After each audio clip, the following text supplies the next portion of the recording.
Hey everybody, KC here. So I want to tell you a story today, a story that was told to me by an old friend, Judy Bequette, who works at Metropolitan Market in Seattle. And Judy used to live and work in the Minneapolis-St. Paul area. And when they lived there, she and her husband used to shop at a place called Bill's Toggery, a men's clothing store.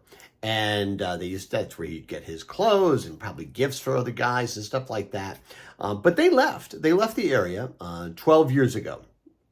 And so they had not shopped at Bill's Toggery in Shakopee, Minnesota. They had not shopped there for over a decade. But recently, Judy was back in the Twin Cities on business. And she said, it was a few days till her husband's birthday. And she said, it'd be fun. I'll go to Bill's Toggery. Maybe I pick him something up. It'll come in a Bill's bag or a Bill's box. And he'll think that's kind of cool.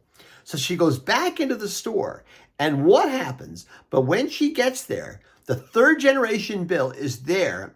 I'll tell you how Judy told me. He remembered me. He remembered my husband. They still had all of our purchase history on file. And he told me that business is better than ever as options for full-service men's clothing have disappeared. Full service, really, really important there.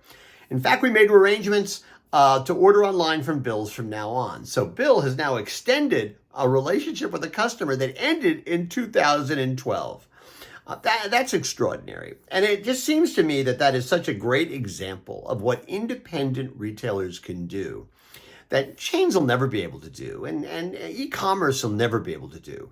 You don't just create a relationship with a customer, you create history with a customer. You become a resource for that customer more than just a source of product. And it's just an extraordinary sort of thing. I do think that one of the things she said about her husband when he opened the box, right? It was like an old friend. That's something that independent retailers can do. So listen, happy birthday to Judy's husband. Thanks to Judy for sharing the story, and kudos to Bill's Toggery for making a difference in a customer's life and actually finding a way to extend a relationship, deepen a relationship moving forward, and show the power of an independent retailer. Anyway, that's what's on my mind. And as always, I want to hear what's on your mind.